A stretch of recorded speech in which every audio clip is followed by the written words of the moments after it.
எடுத்தோடனே ஒரு மேன்ஷனை காட்டுறாங்க. அதில் வந்து ஹீரோக்காக எல்லா சாப்பாடு எல்லாத்தையும் ரெடி பண்ணி வச்சுறாங்க. அவனுக்கு பிறந்த நாள் இன்னைக்கு. எல்லோரும் ஹீரோவுக்கு பிடிச்ச மாதிரி சாப்பாடெலாம் ரெடி பண்ணி தந்துக்கிறாங்க ஹீரோவுக்கு. ஹீரோ பேர் ஐசக்.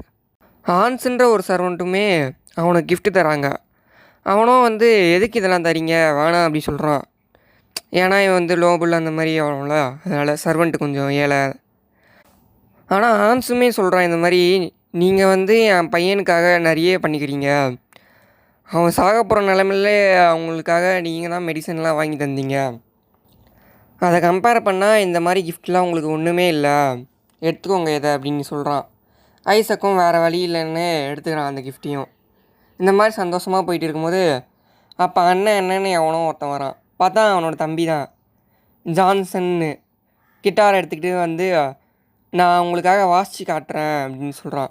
ஹான்ஸ் வந்து சொல்கிறான், இந்த மாதிரி ஜான்சன் வந்து நல்லாவே கிட்டார்லாம் வாசிப்பார், நல்லா பொயட்ரிலாம் சொல்லுவார் அப்படின்னு. ஹீரோவும் சரி வாசி எனக்காக அப்படின்னு சொல்லி வாசி சொல்கிறான் அவன் தம்பியை. அவனும் வாசிக்கலான்னு போகும்போது டக்குன்னு என்னச்சுன்னு தெரில, ஒரு மாதிரி பிளாங்க் ஆகி ஐசக்னு சொல்லி என்னமோ டக்குன்னு பார்த்தா பெட்லேருந்து ஏஞ்சிக்கிறான். பார்த்தா இவ்வளோ நேரம் நடந்தது எல்லாமே கனவு ஹீரோவோட. இது வந்து 10 வருஷத்துக்கு முன்னாடி நடந்த ஒரு விஷயம். அப்போ ஹீரோ ரூமுக்கு யாரும் நடந்து வராங்க. அங்கே ஒருத்தன் வந்து குட் மார்னிங் ஐசக் அப்படின்னு சொல்லி சாப்பாடை வந்து கொடுக்குறான். அங்கே வந்தவனும் ஐசக்கோட மூஞ்சை பார்த்து, என்ன அவங்க பார்த்தா ஒரு மாதிரி பயந்த மாதிரி இருக்குது, நீங்கள் ஏதாவது கெட்ட கனவு கண்டீங்களா? ஹீரோவும் சொல்கிறான், லூக்கஸ் அது வந்து 10 வருஷத்துக்கு முன்னாடி உள்ள ஞாபகம்லாம் எனக்கு வந்துச்சு அப்படின்னு சொல்கிறான். லூக்கஸும் அது ரொம்ப நாட்களுக்கு முன்னாடி உள்ளது, சரி இப்போ கொஞ்சம் இந்த சீஸ் கேக்கை சாப்பிட்டு மனசை தேர்த்திக்கோங்க அப்படின்னு சொல்லி கொடுக்குறான் சீஸ் கேக்கை. நீங்கள் சாப்பிட்டக்கப்புறமா நம்ம வந்து ஸ்வாட் ட்ரைனிங் பண்ணலாம், நீங்கள் நேற்று மிஸ் பண்ணிட்டீங்க அதை அப்படின்னு சொல்லி வச்சுட்டு போகிறான் ஐசக்கு. நல்லா சாப்பிடுங்க அப்படின்னு சொல்கிறான். ஹீரோவும் இந்த மாதிரி எனக்கு 10 வயசு இருக்கும்போது தான் அந்த சம்பவம் நடந்தது. எனக்கு ஒரு நோய் வந்துச்சு. அது நான் 3 மாதமாக அப்படியே படுத்த படுக்கையே தான் இருந்தேன். எந்த ஒரு முன்னேற்றமும் இல்லை என் பாடியில். சரின்னு எங்கள் அப்பாவும் மேஜ் டவர்லேருந்து மேஜர்ஸை கூப்பிட்டு வந்து என்னை செக் பண்ணாங்க. அப்போ அந்த மேஜ் சொல்கிறாரு, இந்த மாதிரி எனக்கு வந்து ஒரு நோய் இருக்குது, எல்லா உயிரினத்துக்குள்ளேயும் மானான்னு ஒன்று ஃபாஸ்ட்டாக போய்கிட்டே இருக்கும் அப்படின்னு. அதில் என்னோடய பாடியில் ரொம்ப ஃபாஸ்ட்டாகவும் என்னோடய பாடி வந்து உடைக்கிற மாதிரியான பவர் உள்ளதாக இருக்குது. இதே மாதிரி வந்துக்கிட்டே இருந்ததுன்னா என்னோடய பாடியிலேருந்து பிளாஸ்ட் ஆகிடும் அதெல்லாம் அப்படி சொல்கிறாரு. அதை நானும் இருக்கக்கூடாதுன்னு நினச்சேன். ஆனால் ஒரு நாள் அது வந்துச்சு, மானா எக்ஸ்ப்ளோஷன். அதனால் நிறைய பேர் என் பக்கத்தில் இருந்தவங்களாம் காயப்பட்டாங்க, செத்தும் போனாங்க. அது முடிஞ்சவரமா திரும்பவும் என் பாடியிலேருந்து நிறைய வாட்டி வெடிச்சுது. அதனால் மேன்ஷனில் இருக்கிறவங்க எல்லாருமே என்னை பார்த்து பயந்தாங்க. ஒரு நாள் அதில் என் தம்பியோட வலது கையும் போயிடுச்சு. அப்புறம் நானே லாக்கப் பண்ணிக்கோங்க, என்னை வந்து யாருமே பார்க்காத மாதிரி வச்சுருவாங்க அப்படி சொன்னேன். யாருமே என்னால் காயப்படக்கூடாது, யாருமே என்னால் கஷ்டப்படக்கூடாது அப்படின்னு நான் இந்த மாதிரி வந்துட்டேன். அப்படி யோசிச்சே இருக்கும்போது டக்குன்னு யாரோ இருமல் சத்தம் இருக்குதுன்னு திரும்பி பார்த்தா லூக்கஸ் இருமும் போது ரத்தம் வருது. இந்த மாதிரி இருமும் போது ரத்தம் வந்துச்சுன்னா அதுக்கு காரணம் ஒன்று மானா பாய்சன் எங்கேயா இருக்க வாய்ப்புக்குது. ரொம்ப நாள் என் கூட இருந்ததுனால தான் இந்த மாதிரி ஆயிடுச்சுன்னு யோசிக்கிறான். அவனும் வந்து லூக்கஸ் நீ வந்து ரொம்ப நாள் என் கூடயே இருக்கிற, நீ போய் ரெஸ்ட் எடு, 1 மாதமாவது நீ ரெஸ்ட் எடுக்கணும்னு சொல்கிறான். ஆனால் லூக்கஸும் இல்லை, நான் வந்து உங்களை பார்த்துக்கணும், உங்களுக்கு எந்த ஃப்ரெண்ட்ஸும் இல்லை என்னை தவிர, என்னை பற்றி கவலைப்படாதீங்க, நீங்கள் வந்து நிறைய வாட்டி எக்ஸ்ப்ளோஷன் நடத்திக்கிறீங்க, ஆனால் எனக்கு மட்டும் அடிபடல, அதனால தான் நான் வந்து உங்களுக்கு சர்வ் பண்ணிட்டுக்கிறேன் இவ்வளோ வருஷமாக, ஏதாவது சின்ன தப்பு நடந்தாலும் போயிடுவிடா நீ மொத்தமாக அப்படின்னு ஹீரோ சொல்கிறான். ஹீரோவும் அவனை போக வைக்கிறதுக்காக இந்த மாதிரி நான் மெடிடேஷன் பண்ண போகிறேன், நீ டிஸ்டர்ப் பண்ணாமல் போ அப்படின்னு சொல்லிடுறான். லூக்கஸும் சரின்னு போயிடுறான் அங்கேருந்து. ஐசக்கும் திரும்பவும் தூங்குறான். பார்த்தா அந்த கனவுல வந்து லூக்கஸும் ஒரு செத்து போன மாதிரி வரான். ஐசக்கும் பயத்தோடையே அப்படியே ஏஞ்சிக்கிறான். அங்கே லூக்கஸ் செத்துட்டான் அப்படின்னு சொல்லி பார்த்தா உண்மையிலே செத்துக்கிறான். அந்த மாதிரி இரும்பினோக்கப்புறமா 1 வருஷம் அவன் வரவே இல்லை. அவங்க அப்பா மூலயமா அவனுக்கு செய்தி வந்துக்குது, இந்த மாதிரி லூக்கஸ் செத்துட்டான் அப்படின்னு. அந்த நாளுக்கு அப்புறமா நான் வந்து மொத்தமாக என்னை நானே சீல் பண்ணிக்கிட்டேன். எனக்கு வந்து ப்ரெட்டு தராங்க, ஆனால் வந்து நான் வந்து சாப்பிட்றதே இல்லை அது இப்போலாம். ஐசக்கும் இந்த மாதிரி கொஞ்ச நாள் அந்த 10 வருஷத்துக்கு முன்னாடி இருந்த மாதிரி இருந்தால் எனக்கு அது போதும், எல்லோரும் அந்த மாதிரி இருந்தால் நான் நிம்மதியாவது இருந்திருப்பேன் அப்படின்னு ஒரு டைம் ஸ்கிப் காட்டுறாங்க. ஐசக் இப்போ 30 வயசுக்கிட்ட ஆகுது. அவனும் நான் சாப்பிடாமலே இருக்கிறான், ஆனால் வந்து உயிரோடு தான் இருக்கிறான் ஒன்றுமே. சரி, இதுக்கு மேலே நம்மளால் எதுவுமே பண்ண முடியாது, என் மானா வந்து என்னை உயிரோடு தான் வச்சுக்கிது, சாகடிக்க மாட்டேங்குது அப்படின்னு ப்ரெட்டை தின்னு திரும்பவும் கவுண்ட் பண்ணி இது பண்ணிட்டுக்கிறான், ஒர்க் பண்ணிட்டுக்கிறான். இந்த மாதிரி மானாக்கு என்ன பண்ணலாம், எப்படிலாம் என்னால் வந்து முன்னேற்ற முடியும் அப்படின்னு, இந்த மானா எக்ஸ்ப்ளோஷன்லாம் தடுக்கணும், என் மானா மொத்தமாக சீல் பண்ணணும். அந்த மாதிரி அப்படி படிக்கும்போது அவன் மொத்த புக்கையும் படித்து கரைச்சி குடிச்சிட்டான். இதுக்கு மேலே அவனாக வந்து தேர்ந்தெடுத்து பண்ணணும் அப்படின்னு ஒரு விஷயத்த சொல்கிறான்.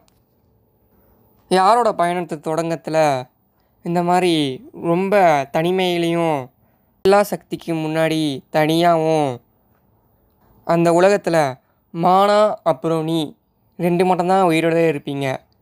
அந்த மாதிரி பண்ணும்போது உன்னை நீயே புரிஞ்சிப்ப. இதுக்கு எனக்கே அர்த்தம் புரியல. அப்புறம் கொஞ்சம் வருஷத்துக்கு அப்புறமா காட்டுறாங்க திரும்பவும் டைம் ஸ்கிப்புன்னு. ஒரு சொல்யூஷனை கண்டுபிடிச்சிட்டேன் என்னோடய பிரச்சனைக்கு அப்படின்னு தின்றான் அங்கே இருக்கிற ப்ரெட்டை. அங்கே இருக்கிற ப்ரெட்டை பார்த்தா ரொம்ப பூசி போய் பழசாட்டம் கிடக்குது. அப்போ யோசிக்கிறான், இந்த மாதிரி என்னோடய ஃபேமிலியில் ஏதாவது பிரச்சனையா, இந்த சாப்பாடெலாம் ஏன் இப்படி ரொம்ப இதுவாகுது, எது எப்படியோ ஆனால் என்னோடய ரிசர்ச்சுக்கான பொருள்லாம் மட்டும் தந்துடுறாங்க கரெக்டாக. எனக்கு இப்போ 71 வயசு ஆயிடுச்சா அப்படின்னு ஐசக்கும் மார்க் பண்ணதெல்லாம் பார்க்குறான். அப்போ யாரோ வர சத்தம் கேட்குது. பார்த்தா ஜான்சன் அவனோட தம்பி தான் வந்துக்கிறான் அந்த இடத்துக்கு. ஜான்சனும் இந்த மாதிரி நீ தூங்குறியானா இல்லை நான் உங்ககிட்ட பேசலாமா அப்படின்னு கேட்குறான். ஜான்சன் ஏன் இங்கே வந்த, உனக்கு ஏதாவது ஆயிடுச்சுன்னா அப்படின்னு கேட்குறான். ஜான்சனும் நான் உள்ளே வரலாமா, இல்லை நீ வராத, நீ வெளில இருந்தே பேசு, அதான் நல்லது நம்மளுக்கு அப்படின்னு சொல்கிறான் ஐசக்கு. ஹீரோவும் நம்ம பேசி ரொம்ப நாள் ஆயிடுச்சுல. ஜான்சன் வந்து சொல்கிறான், இந்த மாதிரி ரொம்ப நிறைய கதை நடந்துக்குது, நான் உங்ககிட்ட எல்லாத்தையும் சொல்லணும்னு ஆசைப்பட்றேன் அப்படின்னு. இன்றைக்கி தான் அப்பா வந்து செத்ததோட ஆனிவர்சரி அப்படின்றான். ஆனால் ஹீரோக்கு அப்பா செத்ததை பற்றி ஒன்றுமே தெரியாது, ஏன்னா அவன் ரொம்ப நாள் அடப்பட்டே கிடந்தால. சரி சொல்லு அப்படின்றான்.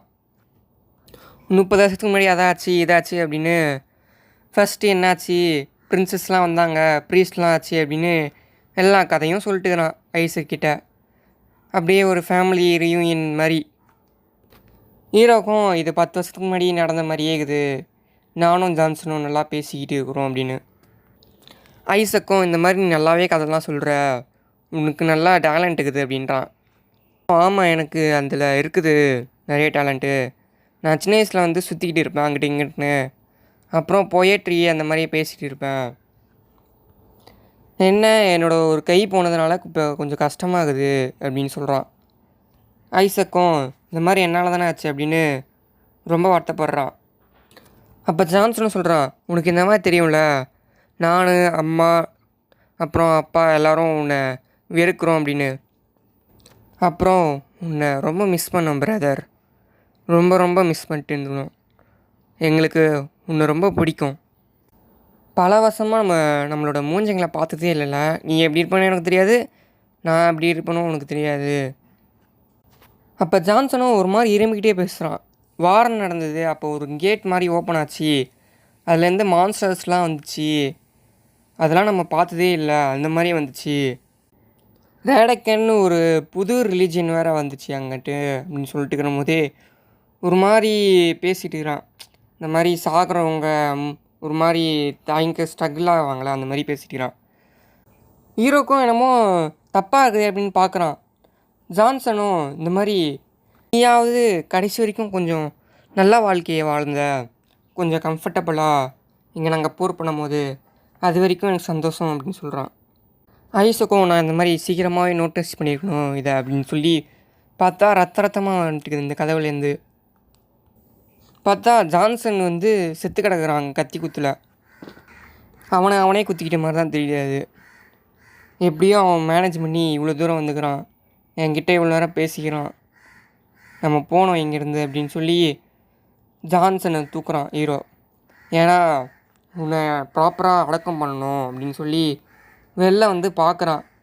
வெளில வந்து பார்த்தா அவனோட மொத்த மேன்ஷனுமே உடஞ்சி கிடக்குது. நீங்கள் எல்லோரும் இவ்வளோ கஷ்டப்பட்டுக்கிறீங்க அப்படின்னு. ஜான்சன் சொன்ன மாதிரியே ஒரு பெரிய மான்ஸ்டர் இருக்குது, உல்ஃப் மான்ஸ்டர். அங்கே மொத்தமாக நாசம் பண்ணிக்குது எல்லாத்தையும். இந்த பணியெல்லாம் பார்த்துக்கிட்டு போகிறான். இந்த மாதிரி உன்னை ஒரு நல்ல அடக்கத்தை வந்து பண்ணணும், ஸ்ப்ரிங் வேறு வரப்போகுது அப்படின்னு சொல்லி பார்த்துட்டு இருக்கிறான். ஹீரோவும் ஜான்சனை வந்து அடக்கம் பண்ணிட்டாங்க. அப்போ ஹீரோ வந்து ஃபயர் மேஜிக் யூஸ் பண்ணிட்டுறான். பாத்தியா ஐசக், நான் வந்து கடைசியில் ஃபயர் மேஜிக் என்னோடய வந்து மானா பவர் எல்லாத்தையும் நான் வந்து கரெக்டாக யூஸ் பண்ண கற்றுக்கிட்டேன். மானா எக்ஸ்ப்ளோஷன் நடக்காது என் பாடியில் அப்படின்னு சொல்கிறான். ஆனால் நான் இப்போ வந்து தேவையில்லாத விஷயம் இது, நான் இதை சீக்கிரமாக பண்ணிக்கணும். நான் டிப்ரெஷன் பேரில் ரொம்ப நாள் நான் இருந்துட்டேன் எதுவுமே பண்ணாமல். நான் கொஞ்சம் ஸ்பீடாக இருந்தேன்னா இந்த நிலமை வந்திருக்காது உங்களுக்கு எழுதான். அப்படியே அங்கேயே சோகத்தோடு அப்படியே தூங்கிடுறான் ஐசக்கு. அப்புறம் ஏஞ்சி பார்த்தா இந்த மாதிரி அவன் வந்து சின்ன பையனாக மாட்டான். அங்கே இருக்கிற ஆன்ஸை பார்த்து பயப்படுறான். என்னது இது, இவன் செத்துட்டானே அப்படின்னு. ஒருவேளை ஒரு ஃப்ளாஷ்பேக் மாதிரி வருமே கனவுல சாகிறதுக்கு முன்னாடி, அதுவா? ஆனால் நான் சாகலையே அப்படின்னு யோசிக்கிறான் ஐசக்கு. கேர்டன்லாம் திறந்து பார்க்குறான். அப்போ பார்த்தா ஆன்ஸ் வந்து அண்ணன் பார்த்தீங்களா அப்படின்னு மரத்து மேலே ஏறி உட்காந்துக்கிறான் குரங்கு மாதிரி. அவனை பார்த்துக்கிற மாரிலாம் வந்து கத்துறாங்க, டேய் கீழே இறங்கடா, உனக்கு எதாவது ஆச்சுன்னா உங்கள் அப்பா என்ன தான் அடிப்பான் அப்படின்னு. ஹீரோ நான் அப்போ வந்து என்னோடய 10 வயசுக்கு திரும்ப வந்துட்டேனா அப்படின்னு பார்க்குறான். நான் போன வாட்டி நடந்த மாதிரி நடக்க விட மாட்டேன் அப்படின்னு சொல்கிறான். யாரோ ஒருத்தவங்களோட பயணம் ஆரம்பிக்கும் போது தனிமையில் இருக்கிறாங்களோ, அந்த தனிமையில் அவங்களுக்கு எல்லையில்லா சக்திக்கு முன்னாடி தனியாக மானா அவங்க அந்த 2 மட்டும் இருக்கிற மாதிரி உலகத்தில் வாழ்வாங்க. அவங்களே புரிஞ்சுக்கிட்டு அவங்களோட பாஸ்ட்டை வந்து திரும்பவும் மாற்றுவாங்க. அவங்களோட உண்மையான புரிதல் வரும் அப்போ தான் அப்படின்னு சொல்கிறான். அதுக்கு இன்னும் அர்த்தம் எனக்கும் புரியல, நீங்களும் புரிஞ்சிக்க ட்ரை பண்ணுங்கள்.